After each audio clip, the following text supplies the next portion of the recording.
The fire had already eaten half the Gulf Stream when I started running toward it, and the rescue crew screamed at me to stop. Inside, Alexandra Kingsley was trapped behind a cabin door that heat had warped shut, and fuel was crawling in a bright ribbon under the wing. I was nobody, a single father, a night shift technician in a stained jumpsuit.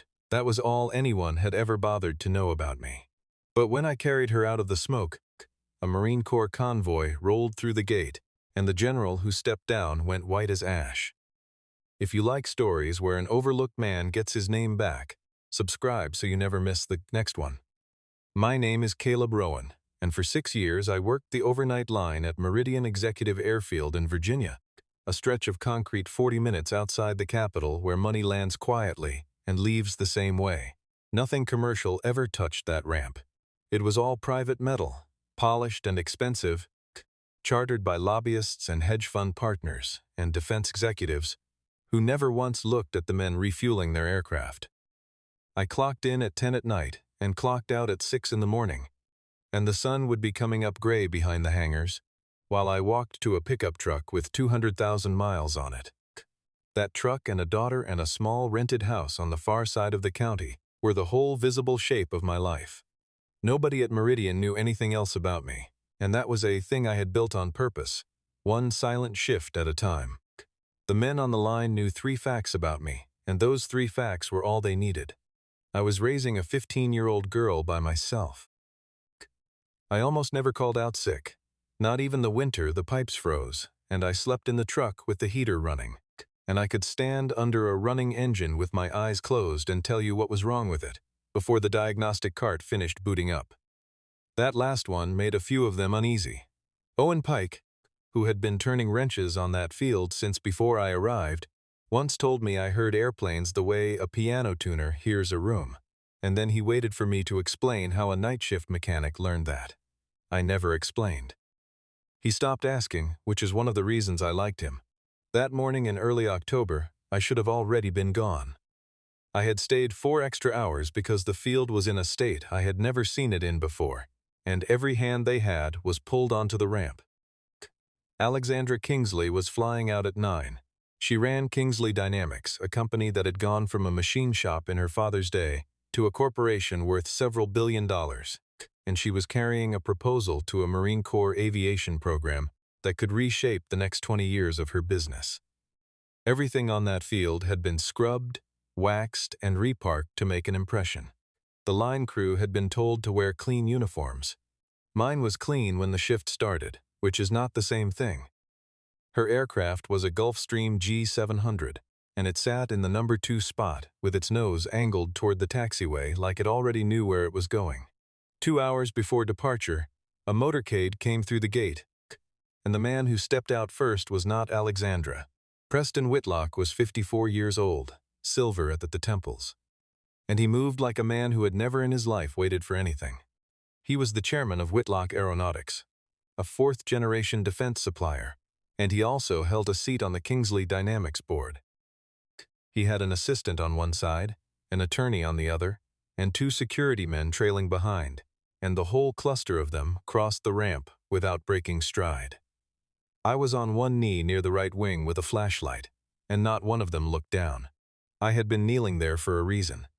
90 seconds earlier I had caught a smell coming off the inboard section of the right wing, faint enough that a man walking past would have lost it in the jet exhaust, and I had stopped walking.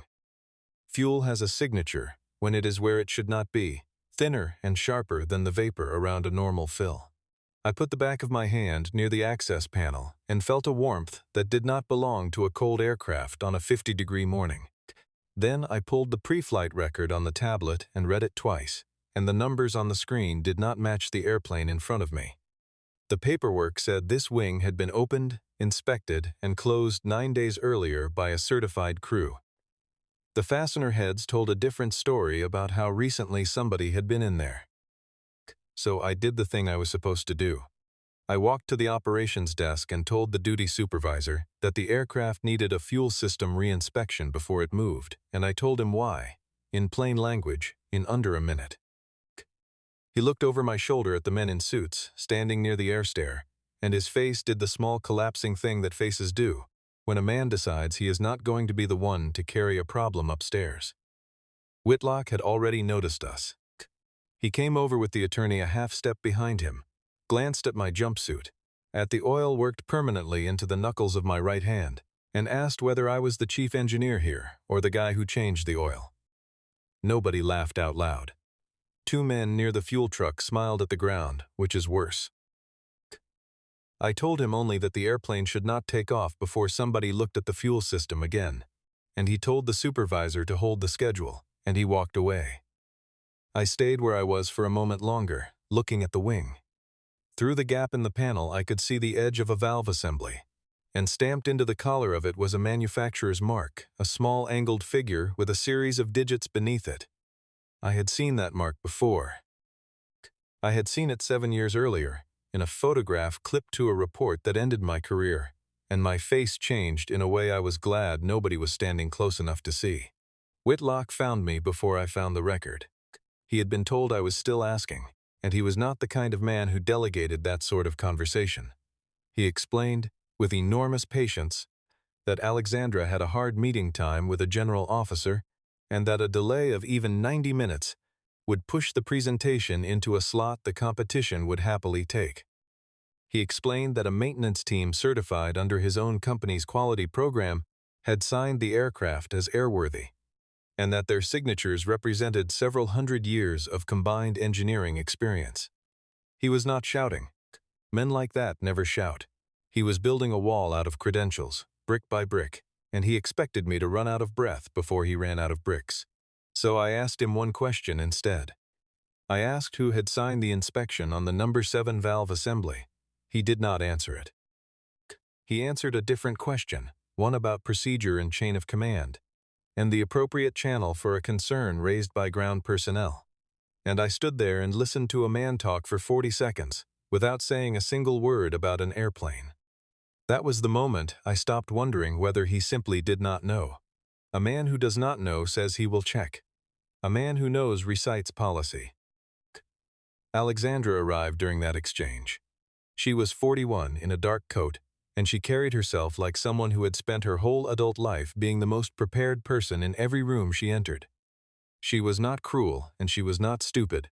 She listened to about half of it, and then made the calculation that any sensible executive makes, which is that one ground technician in a stained jumpsuit was standing against an entire certified engineering organization, and that the odds on that bet are not close. I could see her decide. I did not hold it against her then, and I do not now. From where she stood, I was noise. Whitlock made sure of it. He said, loud enough for the fuel crew and the flight attendant and the 2 men at the tug to hear, that a man holding a wrench does not get to cancel a chief executive's schedule. He said it the way a man drives in a fence post. There was a small, ugly quiet afterward, and then everyone went back to work and the shape of the morning had been decided. A supervisor told me, apologetically, that I needed to clear the ramp area around the visiting aircraft. I was walked off my own ramp, past the airplane I had a bad feeling about, and the last thing I heard behind me was somebody asking whether they were still on time. Owen caught up with me by the hangar door. He had watched the whole thing, and he was angry in the particular way of a man who has learned exactly how much anger he can afford. He told me to let it go.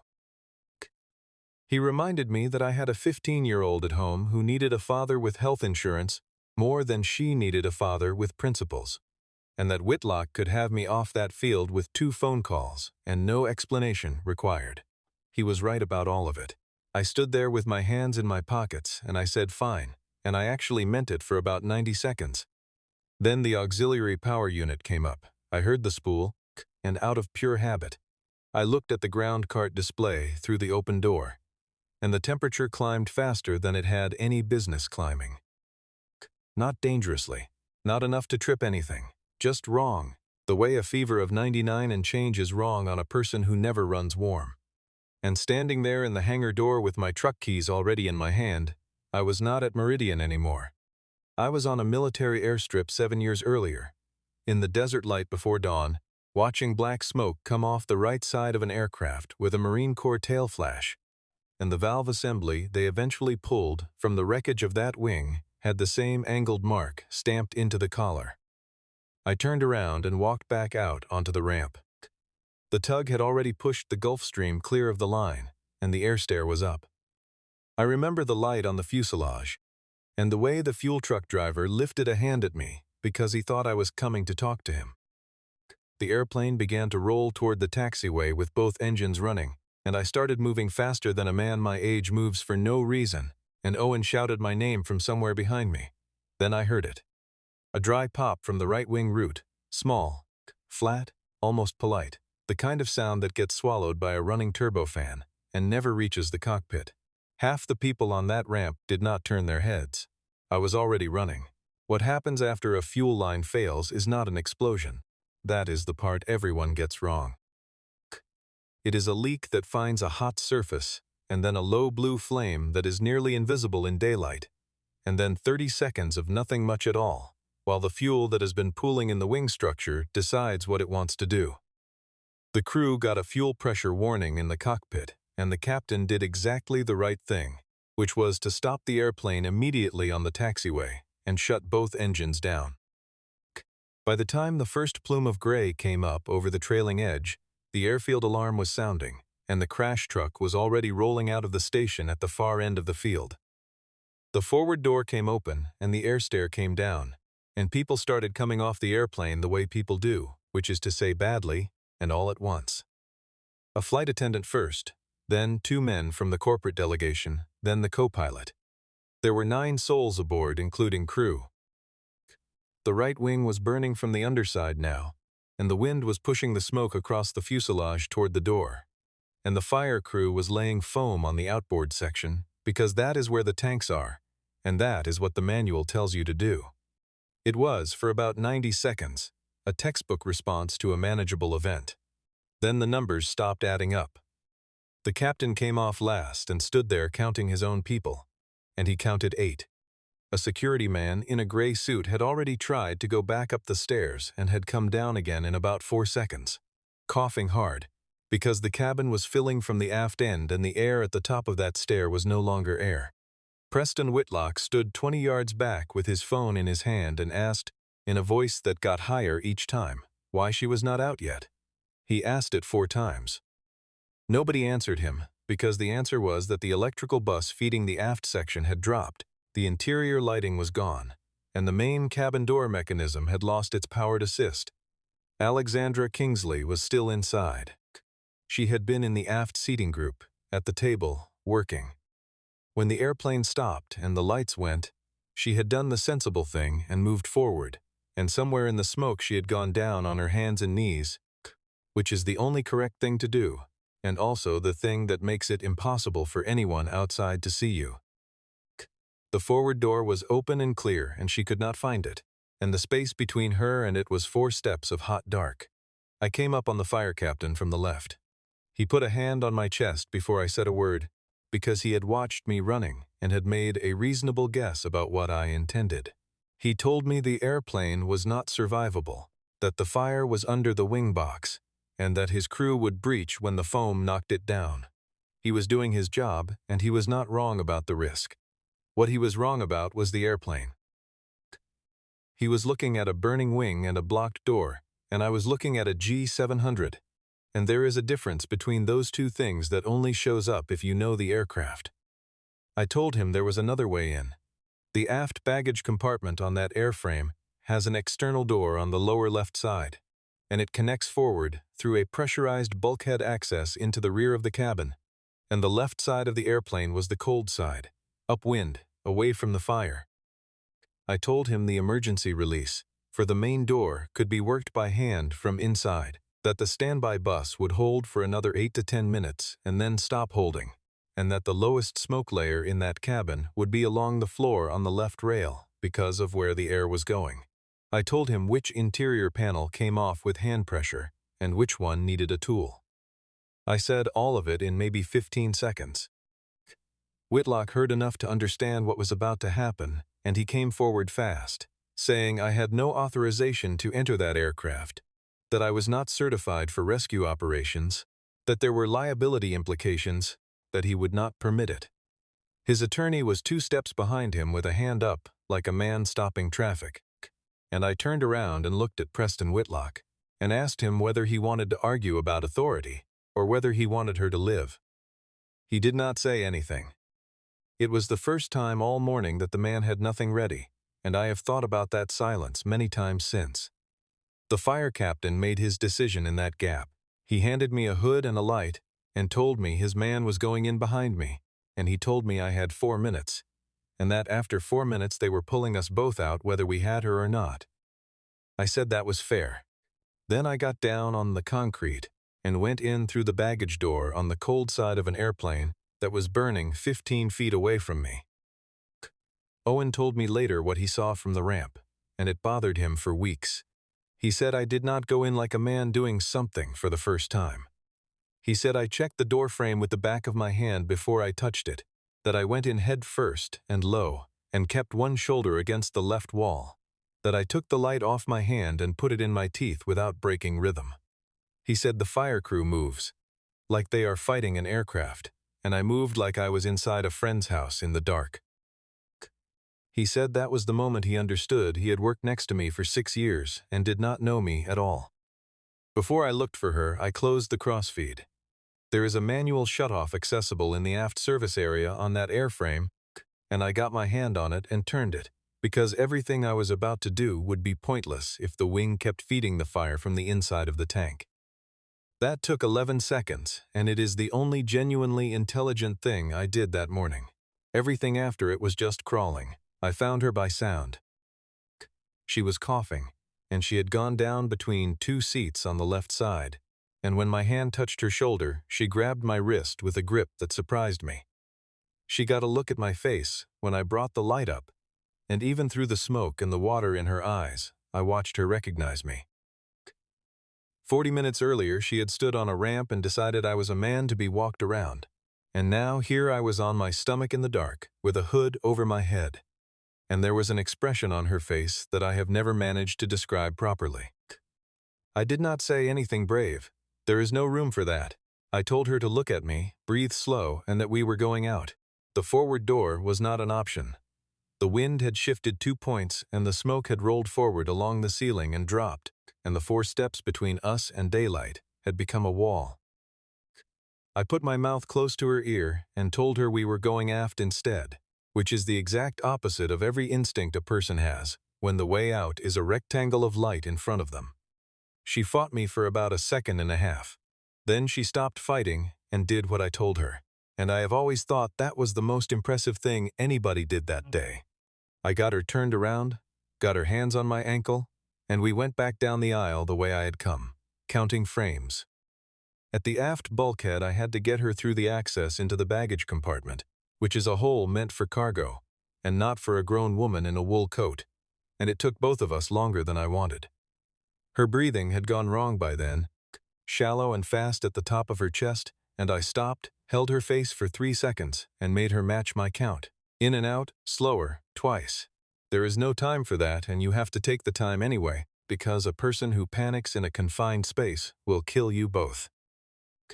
Then I put her through the hatch feet first into the fire crewman's arms, and I heard him call clear, and then I came out behind her onto the concrete on my elbows. Outside, the light was so bright it hurt. There were 2 ambulances, and a foam blanket over the whole right side of the aircraft, and about 60 people standing in a ragged half circle at the edge of the safety line. Somewhere in the 4 minutes I had been inside, a convoy had come through the main gate. 3 vehicles, dark green, with a Marine Corps escort, and they had stopped short of the taxiway, and their doors were open. General Nathaniel Rourke had arrived early for a meeting he now understood was not going to happen, and he had watched the last 90 seconds of it from 200 yards away. Nathaniel Rourke was 61 years old, and he covered that distance without hurrying, and without stopping to speak to a single person who tried to intercept him. He came to about 8 feet from me and halted. He looked at my face, and then at the aircraft, and then at my face again, and the color went out of him the way it goes out of a man who has just been handed news from a hospital. A young captain at his shoulder said, "Sir," and got nothing. Rourke did not hear him.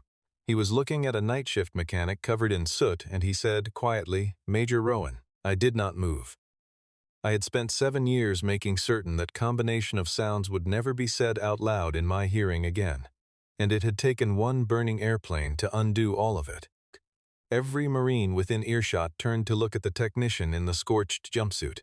Owen Pike, standing by the fuel truck, later said he felt the ground tilt, and Rourke shook his head slowly and said he had been told I would never set foot inside an aircraft again for the rest of my life.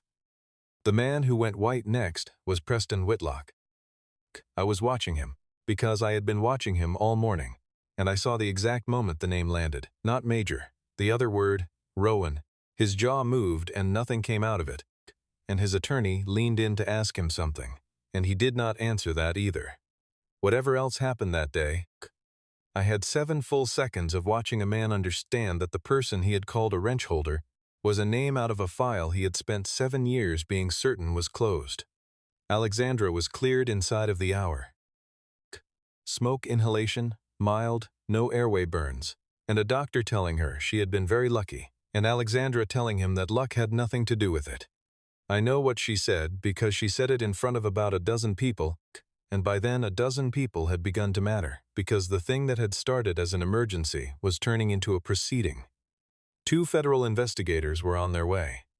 Airfield operations had impounded the ramp, and Preston Whitlock, who had lost about a minute and a half to shock, had spent the rest of that hour recovering with genuinely impressive speed. His story came together in front of me, in pieces, in the way that stories do when a man is building one out of true parts. He told the operations chief that a ground technician had entered a restricted aircraft during an active fire without authorization and against a direct instruction. True. He noted that the same technician had been observed working at the right-wing fuel access area within 2 hours of the event, alone off his assigned shift. Also true. He observed that this technician had aggressively insisted the aircraft be pulled from service that morning, unsuccessfully, and had been escorted off the ramp shortly before the fire began. All of it true, every word, arranged into a shape that pointed straight at my chest. He never once said the word sabotage. He did not have to. He said the facts and let the arithmetic happen in other people's heads. Rourke stopped it. He did not raise his voice, and he did not accuse anybody of anything, which is a discipline I have never fully mastered. He simply stated that the flight in question had been carrying a delegation to a Marine Corps program office, that this made the incident a matter of direct interest to the Corps, and that no individual involved would be removed, interviewed, or processed by any private party until Marine aviation safety investigators had physically examined the aircraft. Then he asked the operations chief, politely, to write that down. The temperature on that ramp dropped about 15 degrees. Alexandra had gotten off the tailboard by then, oxygen bottle still in one hand, and she had been listening to Whitlock for longer than he realized. I watched her look at him, and then at me, and then at the airplane, and I watched a very smart woman run the same arithmetic he had set up and get a different answer, because she was the only person out there who had been inside that cabin with me. She knew what I had done in the dark. She knew nobody who wanted an airplane to burn crawls into it. She asked Whitlock, in a voice that had gone flat, whether he was seriously suggesting that the man who pulled her out had put her in there. He said he was suggesting nothing. She said that was correct, and that he would continue suggesting nothing. Then the general told them who I was, and I could not stop him, and part of me did not want to. He told them that 7 years earlier, Major Caleb Rowan had been one of the most capable test pilots and aviation safety officers in the Marine Corps, dual qualified in a way that almost nobody is. A man who flew the aircraft and then wrote the engineering assessment on what the aircraft had done. He told them about an operation with the designation Black Harbor, a fuel system failure in flight, in the dark, over water. He told them the aircraft should have been lost, and that it was not lost, because the pilot flew it down onto a strip it had no business reaching, and then went back up the ramp twice to get people out of a cabin that was already burning. He stopped there, but a story like that has a shape, and everyone standing there could feel the missing half. So he gave them that too, in about 4 sentences, because he is not a coward even when the subject is himself. He said that the board of inquiry that followed had concluded that the pilot in command had failed to fully comply with established test protocol prior to the flight. He said that finding had attached to my record permanently. He said my career had ended 14 months later, quietly, in the way careers end when there is nothing you can point to and everything has already been decided. But then the investigators pulled the assembly. They had the panel off the right wing route by 2 in the afternoon, and they brought the valve unit out on a plastic sheet, scorched and deformed, but intact enough to read. I was not supposed to be near it. Nobody stopped me. I crouched down and looked at the collar, at the angled figure, and the digits stamped under it, and I stood back up and said, to nobody in particular, that it was the same design. Rourke came over and looked at it for a long time. Then he did not look at the valve anymore. He looked at Preston Whitlock, who was standing 40 feet away pretending to be on a telephone call, and the general's face was doing something I had not seen it do earlier, which was to arrive at a conclusion he did not want, because 7 years earlier that component had come out of a subsidiary, and the subsidiary had been a wholly owned unit of Whitlock Aeronautics. Alexandra saw it land on him. She was standing close enough to hear the part number read aloud twice, once by the investigator and once by me, and she was already a woman who had spent the morning revising her opinions. I watched her put it together, and she got there faster than I expected. If the same part had failed twice, and if the man who built it had spent the morning insisting nothing was wrong with an airplane, then the fire that nearly killed her was not an accident that happened to involve Preston Whitlock. It was the second chapter of something, and whatever had been done to me 7 years ago had been done to keep the first chapter closed. Alexandra Kingsley did not go to a hospital that night, and she did not go home. By 6 that evening, she had turned a conference room in the fixed base operators building into something between a war room and a courtroom, and the first order she gave was that every record connected to that aircraft was frozen. Maintenance logs, work orders, parts receipts, contractor sign-offs, the whole chain going back 36 months, sealed and copied under her own general counsel's supervision. It was an unusual order for a chief executive to give about her own airplane. She gave it in about 11 words and did not invite discussion.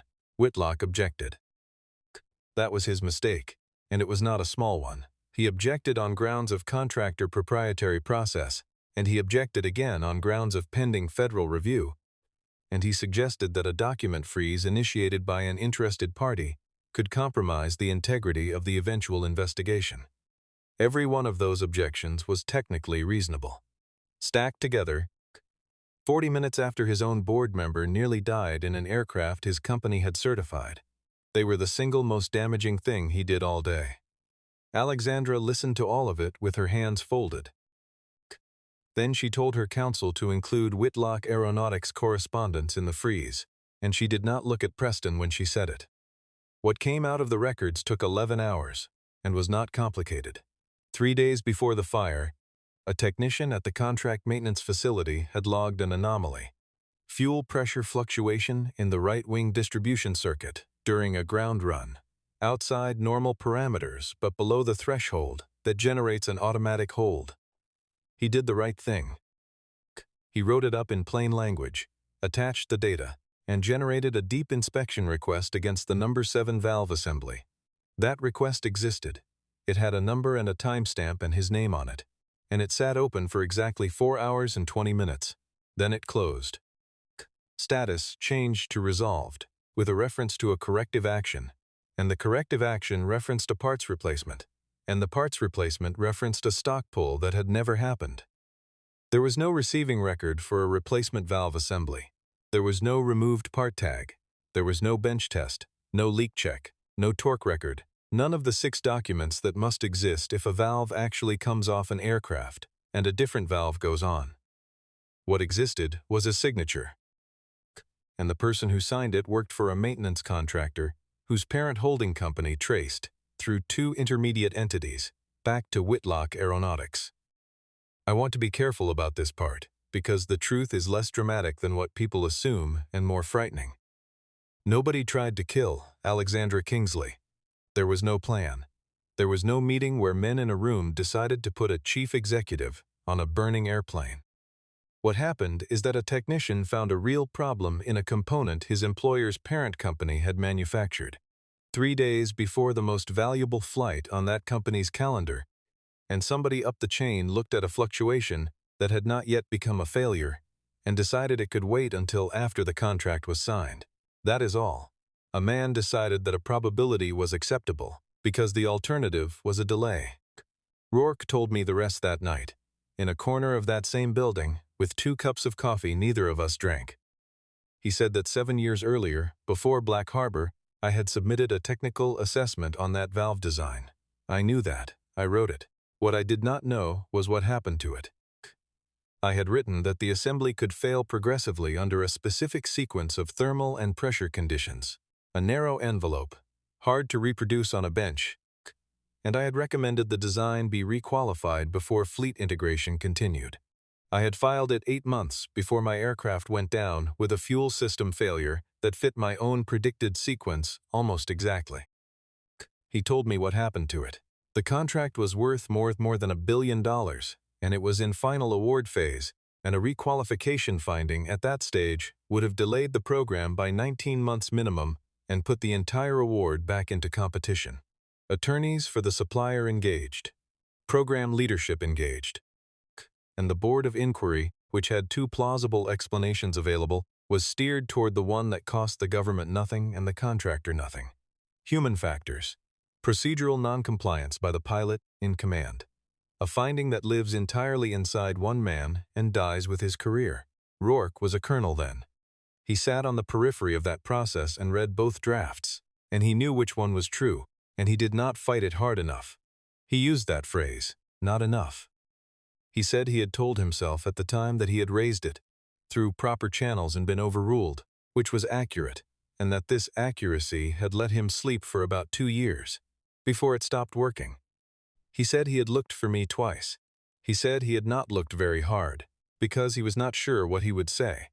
And then he told me why he had gone white on that ramp. It was not surprise at seeing a dead man walking.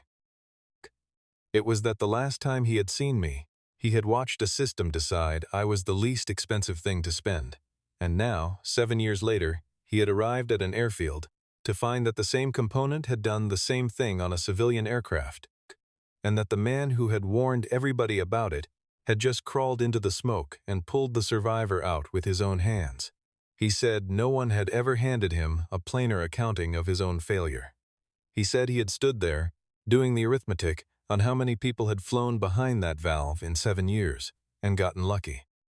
I did not comfort him. I have never been good at that, and I did not want to be good at it that night.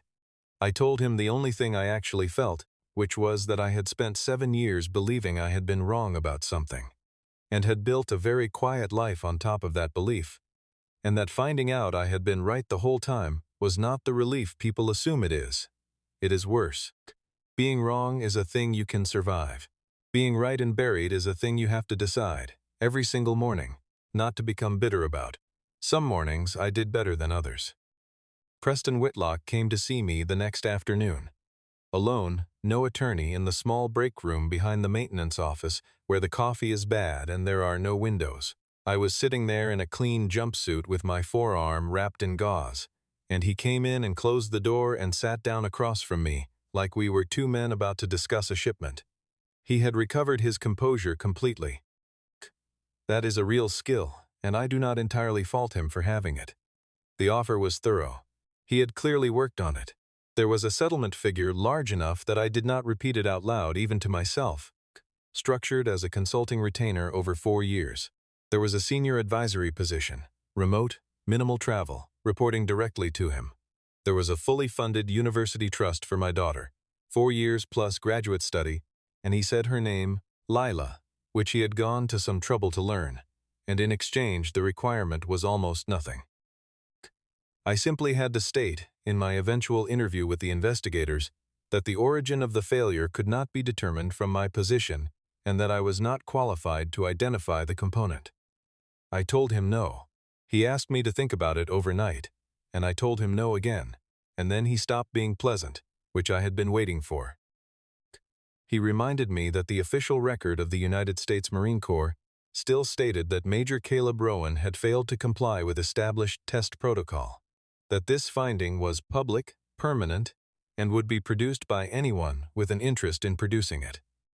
He observed that a jury of ordinary people would find it very easy to believe that a disgraced pilot who lost everything to a fuel system might have opinions about fuel systems. He said the word disgraced slowly, so I would hear all of it, and I told him the truth, which was the only weapon I had ever actually had. I said that 7 years ago I was afraid of losing my career, and that fear had made me quiet at the exact moment when noise would have mattered. I said that today I was not afraid of that anymore, because there was nothing left to take. I said the only thing that frightened me now was the next person walking up an air stair onto an aircraft that he knew was not safe.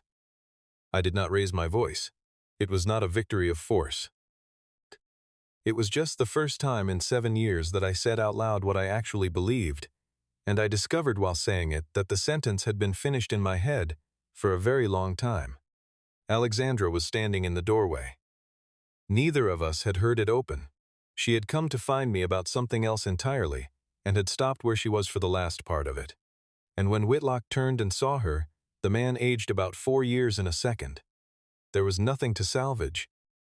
He had made a private offer to buy testimony, and it had been heard by the chief executive whose company held his board seat, and whose life had been in a smoke-filled cabin 30 hours earlier. The emergency board meeting was 2 days later. I was not in it. What I know is that Alexandra moved to suspend Whitlock Aeronautics from every Kingsley Dynamics program pending an independent safety audit, that she presented the maintenance record chain herself, and that she did it without once mentioning the conversation she had overheard, because she did not need it. Whitlock fought. Near the end, he made one last appeal to the room, and it was the same appeal he had been making since the moment he stepped out of that motorcade. He asked them whether they were seriously going to take the word of a mechanic over hundreds of certified engineers. General Rourke had been invited to attend, and he had brought a file folder, and he put it down on the table. Inside was the original technical assessment I had submitted 8 months before Black Harbor, the full document unedited, with my signature block and the date on the cover page, and the requalification recommendation in the 4th paragraph. He said, no. He said they were taking the word of the engineer, that all of them had spent 7 years calling a mechanic. The investigation that followed was slow and boring and thorough, which is exactly what a real one looks like. It went after the maintenance documentation practices first, then the closure of that inspection request, then the pattern of similar closures across 4 other aircraft, and finally the question of what Whitlock Aeronautics had known about that valve design and when. There was no dramatic arrest. Nobody got taken off a ramp in handcuffs. What actually happened is that Preston Whitlock resigned his seat on the Kingsley Dynamics board within 3 weeks, that 2 federal programs suspended pending contracts, and that a man who had spent his entire life inside a certain set of rooms stopped being invited into them. The other thing that happened mattered more to me. The Marine Corps reopened my file. It took 11 months, and it involved more paperwork than the original inquiry had, and at the end of it the finding of procedural noncompliance was vacated, and the record was corrected to reflect what the flight data had actually shown all along. There was no ceremony. A letter came to my house in a plain envelope, and I read it standing at the kitchen counter, and then I put it in a drawer and made dinner. That is what vindication looks like when it finally arrives. It looks like a Tuesday. Rourke asked to see me before all that concluded. We sat on a bench outside the operations building at Meridian and watched a King Air run up at the far end, and he apologized. Not the institutional kind. He said he had been in the room, that he had known which draft was true, and that he had chosen his own trajectory over my name. He said he had told himself a story about proper channels, and that the story had been a comfortable lie. Then he said he was sorry, and he sat there and let it be uncomfortable, which is the only way an apology like that can be offered honestly. I did not tell him it was fine, because it was not fine, and a man who says otherwise is just making the other person feel better at his own expense. I did not have a speech. I told him the only useful thing I could think of, which was that the next time somebody below him in the chain said something was wrong, he should listen to them. That is all any of it comes down to. Every safety failure I have ever investigated has a moment in it where somebody with no power said something true to somebody with power and got waved off. He looked out at the runway for a while, and then he said, "I will." Alexandra offered me a job about a month later, and the first version of it was a title: Vice President of Aviation Safety at Kingsley Dynamics, corporate office, direct report to her. A salary that would have changed everything about the way I lived. And I turned it down, which she did not expect and did not like. I told her the truth. That role means 11 flights a month and 4 nights a week in hotels. And I have a daughter who is 15, and I have already missed years of somebody's life once. I am not doing it again for a better parking space. She thought about it for 4 days and then came back with something else, which is why I ended up respecting her. She proposed an independent safety group, based at Meridian, staffed by people I selected, reporting outside the normal engineering chain and outside procurement entirely.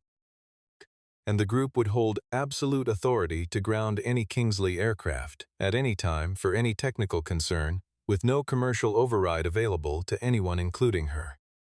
She put that last part in writing before I asked for it. I took the job. Owen Pike was the second person I hired, and the first person I called. A few weeks after that, I was out on the ramp on a Thursday afternoon with a panel open on a citation, doing exactly what I had been doing for 6 years, only now with a clipboard nobody could take away from me. There was no motorcade. There was no press. I have never worn a uniform on that field, and I never will again. A group of Marines came through on their way to a program visit, and one of them, a young lieutenant, stopped when he saw my face and came to attention right there on the concrete. I shook my head at him. I told him that was not necessary, and I meant it, and I think he understood. Then my phone buzzed in my chest pocket.